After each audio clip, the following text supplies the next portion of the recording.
ԵՒ լիազոր դեսպան Լի Սենվեին։ Զրուցակիցները կարևորել են տնտեսության, զբոսաշրջության ոլորտներում համատեղ ծրագրերի իրականացումը, այդ թվում ուղիղ ավիաչվերթների թվի ավելացումը։ Անդրադարձ է կատարվել բարձր մակարդակի փոխայցելությունների կազմակերպմանը, միջազգային կազմակերպությունների շրջանակում համագործակցությանը։ Մտքեր են փոխանակվել Հայաստանի կառավարության խաղաղության խաչմերուկ նախագծի և դրա սկզբունքների շուրջ։ Հայաստանում է Կիպրոսի ներկայացուցիչների պալատի նախագահը Անիտա Դիմիտրիուն երեկ հանդիպել է Հայաստանի ազգային ժողովի նախագահ Ալեն Սիմոնյանի հետ։ Բանակցություններից հետո նրանք հանդես են եկել համատեղ մամուլի ասուլիսով։ Անդրադառնալով Բաքվում պահվող հայ գերիների շինծու դատավարություններին, Կիպրոսի խորհրդարանի նախագահը հայտարարել է, թե անընդունելի է 2025 թվականին քննարկել կամ տեսնել նման դրսևորումներ և պատկեր։ Անդրադարձ է կատարվել նաև հայ-ադրբեջանական խաղաղության պայմանագրին։ Տիկին Դիմիտրիևին ես տեղեկացրեցի նաև մեր այն իրավիճակի մասին, որը որ այսօր կա կապված Հայաստանի և Ադրբեջանի միջև խաղաղության համաձայնագրի հետ և վստահ եմ, որ խաղաղության հաստատման ճանապարհին Կիպրոսը իր ներդրումը կունենա, ինչպես անցյալում է ունեցել և ինչպես մշտապես աջակցել է այդ խնդրին։ Հայաստանը նույնպես իր կողմից մշտապես աջակցել է և աջակցելու է Կիպրոսի խնդրին և ես դրա մասին նույնպես քննարկում ունեցա տիկին Դիմիտրիևի հետ, ինչպես նաև տեղեկացրեցի մեր ռազմագերիների անհայտ կորածների հետ կապված խնդրին և պետք է ասեմ, որ երկկողմ կա լիակատար ընկալում մեր շահերի լիակատար համընկնում։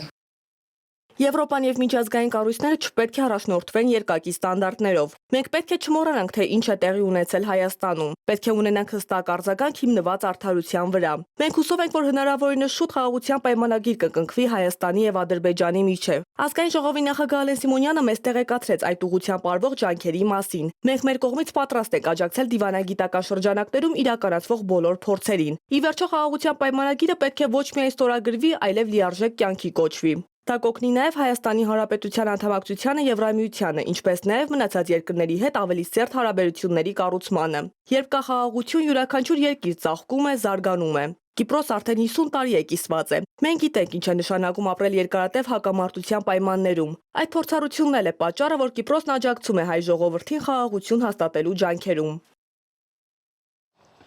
Ազգային ժողովի պետաիրավական հարցերի մշտական հանձնաժողովը հավանություն է տվել քրեական օրենսգրքում փոփոխություն կատարելու մասին օրենքի նախագծին և ազգային ժողովի խորհրդին առաջարկել է այն ընդգրկել ազգային ժողովի առաջիկա լիագումար նիստերի օրակարգում։ Հայաստանի Հանրապետության քրեական օրենսգրքում լրացում կատարելու մասին օրենքի նախագծով նախատեսվում է տրանսպորտային միջոցների բաղադրիչ մասերի, սարքերի և սարքավորումների գողությունը, իհարկե խոսքը վերաբերում է տրանսպորտային միջոցը դրսի կողմից կատարված դեպքերին, քանի որ այլ դեպքերը արդեն իսկ նախատեսված են երրորդ մասով, երբ որ կողպեկի կամ ահազանգման համակարգերի վնասմամբ կատարվում են այդպիսի գողությունները, դիտարկել որպես գողության հանցակազմի երկրորդ մաս, որի պարագայում այն կդիտարկվի որպես միջին ծանրության հանցանք, ոչ մեծ ծանրության հանցանքի փոխարեն։ Եվ օրենքի նախագիծն ընդունվելուց հետո հանցանք կատարած անձը կպատժվի տուգանքով 20 50 չափով կամ հանրային աշխատանքով 150-ից 270 ժամ տևողությամբ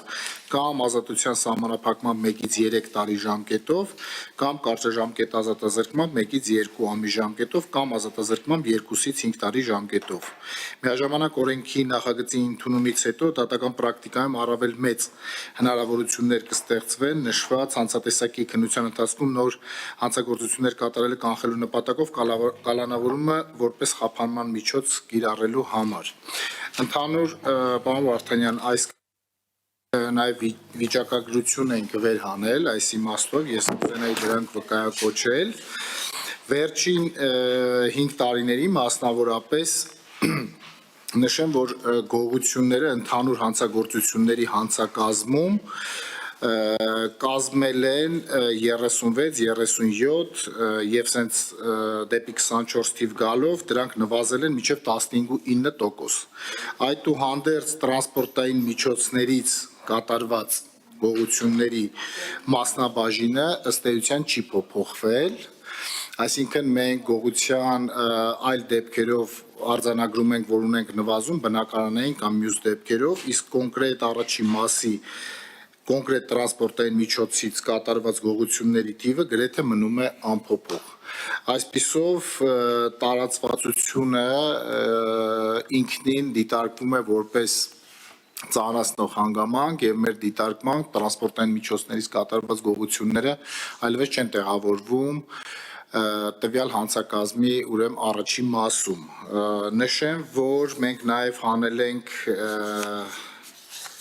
դատական պրակտիկան այս ընթացքում եւ բոլոր այն դեպքերում, երբ մենք ունենում ենք նշված արարքները, ըստ էության, եթե դրանք համակցված չեն այլ հանցագործությունների հետ կամ ծանր մաս չունեն իրենց մեջ, պարունակող, դրանց մասով մենք չենք ունենում խափանման միջոցներ եւ դրվագները շատանում են, այսինքն նույն մարդը, որը որ կատարել է այդպիսի հանցագործություն, մեր կողմից հայտնի ալնում այդ մարդը, մենք հայտնաբերում ենք այդ մարդուն, ձերբակալում ենք այդ մարդուն, հետո այդ մարդը դուրս է գալի եւ շարունակում է բազմադրվակ այդպիսի հանցագործություններ անել, այդ ընդհանուր 30 եւ 30-ից ավել դրվագներ ենք ունենում։ Արտաքին գործերի նախարար Արարատ Միրզոյանը հանդիպում է ունեցել Կիպրոսի ներկայացուցիչների պալատի նախագահ Անիտա Դիմիտրիուի հետ։ Անդրադառնալով Երևանում եւ Նիկոսիայում ռեզիդենտ դեսպանությունների բացմանը Արարատ Միրզոյանը եւ Անիտա Դիմիտրիուն վստահություն են հայտնել, որ համատեղ ջանքերով հնարավոր կլինի ընդլայնել համագործակցությունը նոր փոխադարձ հետաքրքրություն ներկայացնող ոլորտներում։ Երկուստեք ընդգծվել է Հայաստան-Եվրամիություն գործընկերության շարունակական խորացման հարցում Հայաստանի եւ Կիպրոսի միջև փոխգործակցության կարեւորությունը եւ հեռանկարները։ Հանդիպմանն անդրադարձ է կատարվել նաեւ տարածաշրջանային հարցերի։ Արտաքին գործերի նախարարը ընդգծել է, որ չնայած բոլոր դժվարություններին Հայաստանը հավատարիմ է Հարավային Կովկասում խաղաղության հաստատման օրակարգին։ Ռուսաստանի արտաքին գործերի նախարար Սերգեյ Լավրովը երկօրյա աշխատանքային այցով այսօր կայցելի Երևան։ Ռուսաստանի արտաքին գործերի նախարարությունը հայտնել է, որ նախատեսվում են բանակցություններ Հայաստանի արտաքին գործերի նախարար Արարատ Միրզոյանի, նաև զրույցներ վարչապետ Նիկոլ Փաշինյանի եւ նախագահ Վահագն Խաչատուրյանի հետ։ Խորհրդարանի աշխատանքի եւ սոցիալական հարցերի մշտական հանձնաժողովի նիստում քննարկվել է Կատարի պետության տարածքում Հայաստանի քաղաքացիների աշխատանքային գործունեության կանոնակարգման մասին համաձայնագիրը վավերացնելու մասին հարցը։ Համաձայնագրի վավերացման նպատակն է երկու երկրների միջև արդյունավետ համագործակցությունը դարձնել շարունակական ու ամրապնդել բարեկամական հարաբերությունները, նշված է հաղորդագրության մեջ։ Երևանցիները կազատվեն 2025-ի հունվարից մայիս աղբահանության վճարը չվճարելու տույժ տուգանքներից, կգործի առցանց վճարման համակարգ։ Նախագիծը այսօր ընդունվել է ավականու հերթական նիստում։ Երևան քաղաքի ավականու 2024 թվականի դեկտեմբերի 24-ի 265 են որոշմամբ սահմանված բնակելի նպատակային նշանակության շենքերում եւ շինություններում աղբանության վճարի դրույքաչափի հաշվարկման մեթոդի կիրառման, ինչպես նաեւ հաստատուն ելակետային տվյալների հիման վրա աղբանության վճարողների հաշվառման էլեկտրոնային նոր ինքնաշխատ համակարգի ներդրման արդյունքում հաշվարկված աղբանության վճարի չափն առցանց հարթակում դիտելու եւ վճարումների ընդունման առցանց համակարգի միջոցով սահմանված ժամկետներում վճարումներ կատարելու ոչ ամբողջական հնարավորության հետևանքով առաջարկում է Երևան քաղաքի ավականու 2025 թվականի մարտի 18-ի 313 որոշման առաջի կետը շարադրել նոր խմբագրությամբ, մասնավորապես Երևան քաղաքում 2025 թվականի հունվար, փետրվար, մարտ, ապրիլ եւ մայիս ամիսների համար հաշվարկված աղբանության վճարը, աղբանության սանիտարական մաքրման մասին օրենքով սահմանված ժամկետում չվճարած անձանց ազատել 2025 թվականի հունվար, փետրվար, մարտ, ապրիլ եւ մայիս ամիսների համար հաշվարկված աղբանության վճարը օրենքով սահմանված ժամկետում չվճարելու հետևանքով մինչեւ 2025 թվականի հուլիսի 31-ը ներառյալ հաշվարկված տույժերի վճարման պարտականությունից։ Արդյոք համակարգը պատրաստ է նաև կիրառելու են արտոնությունները, որոնք որ հաստատվել էին ավականու կողմից, այսինքն իմ համար անհայտ է նաև այն process-ը, որով որ արտոնություն ակնկալող անձը պետք է տեղեկանքներ բերի տարբեր մարմիններից եւ այդ ինֆորմացիան լինելու է համակարգում թե ոչ։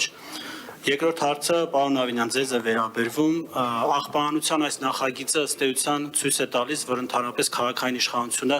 համակարգային որոշումներ չի ընդունում հարցերի շուրջ, ու որոշում ընդունվում է, հետո արվում են փոփոխություններ, հետո արվում են արտոնություններ, հետո արվում են բացառություններ եւ այլն։ Նախ եւ առաջ Երևանի քաղաքապետարանը, երբ որ ընդունում էր սանմաքրման նոր վճարների նոր ձևաչափը, նաեւ հենց այդ ժամանակ մենք տեղեկացրել էինք, որ անպայմանորեն քննարկելու ենք արտոնությունների հատվածը եւ երկար քննարկումներից հետո նաեւ արտոնությունները ընդունեցինք։ Այսինքն մենք այն ժամանակ ենք դեռևս դա հայտարարել, որ արտոնություններ նույնպես լինելու են, որպեսզի, այսպես ասած, էքստրեմումներ չունենանք։ Եվ ինչ վերաբերում է արդեն համակարգերին, թե որտեղ է ներդրված, պարոն Հովհաննիսյանին պետք է խնդրեմ տեղեկացնի արդեն ինչ ձևերով կարող են վճարումները կատարել, բայց որ ամենակարևորն է այսօր այս որոշմամբ սիրելի երևանցիներ մենք արձանագրում ենք, որ մինչ այս պահ կուտակված որևէ տույժ տուգանք չի գործում, ամբողջը հաշվանցվելու է ձեր փաստացի սանմաքրման վճարին։ Խնդրեմ։ Շնորհակալություն, պարոն քաղաքապետ, հարգելի գործընկերներ եւ հարգելի քաղաքացիներ։ Ուզում ենք ձեզ տեղեկացնել, որ աղբանության վճարումները արդեն հասանելի են եւ հասանելի են առցանց տարբերակով։ Վճարումները կարող եք իրականացնել Yerevan.am կայքում համապատասխան բաժնում, pay-community.am կայքում, ինչպես նաեւ HiPost-ի բոլոր մասնաճյուղերում, որոնք նաև մենք ունենք նաև HiPost-ի ներկայացուցիչներ մեր վարչական շրջաններում, նաև ուզում եմ նշել, որ վարչական շրջաններում ենք կարող իրականացնել աղբանության վճարները, EasyPay վճարային համակարգով եւ բանկերից առաջինը մեզ միացել է Հայ-Էկոնոմ բանկը եւ Հայ-Էկոնոմ բանկի համապատասխան բջջային հավելվածով նույնպես կարող եք կոմունալների բաժնում վճարել։ Հեռախոսով ավելի քան 2 ժամ բանակցություններ են վարել Ռուսաստանի եւ Միացյալ Նահանգների նախագահները։ Վլադիմիր Պուտինը եւ Դոնալդ Թրամփը զրույցից հետո կարճ հայտարարություններ են արել։ Պուտինը լրագրողներին ասել է, որ շնորհակալություն է հայտնել Միացյալ Նահանգների նախագահին Ռուսաստանի եւ Ուկրաինայի միջև խաղաղության համաձայնագրի հնարավոր կնքման վերաբերյալ ուղիղ բանակցությունների վերսկսման հարցում աջակցության համար։ Կրեմլի ղեկավարը ասել է, որ Ուկրաինայի հետ հրադադարը հնարավոր է համապատասխան պայմանավորվածությունների ձեռքբերմամբ։ Նա հավելել է, որ Մոսկվայի եւ Կիևի միջև հուշագիրը կարող է ներառել հրադադարի եւ կարգավորման սկզբունքների հարցեր։ Հարցը իհարկե այն է, որ ռուսական եւ ուկրաինական կողմերը ցուցաբերեն խաղաղության առավելագույն ցանկություն եւ գտնեն փոխզիջումներ, որոնք կբավարարեն բոլոր կողմերին, ասել է Պուտինը, եւս մեկ անգամ կրկնելով, որ Ռուսաստանի համար գլխավորը այս ճգնաժամի արմատական պատճառները վերացնելն է։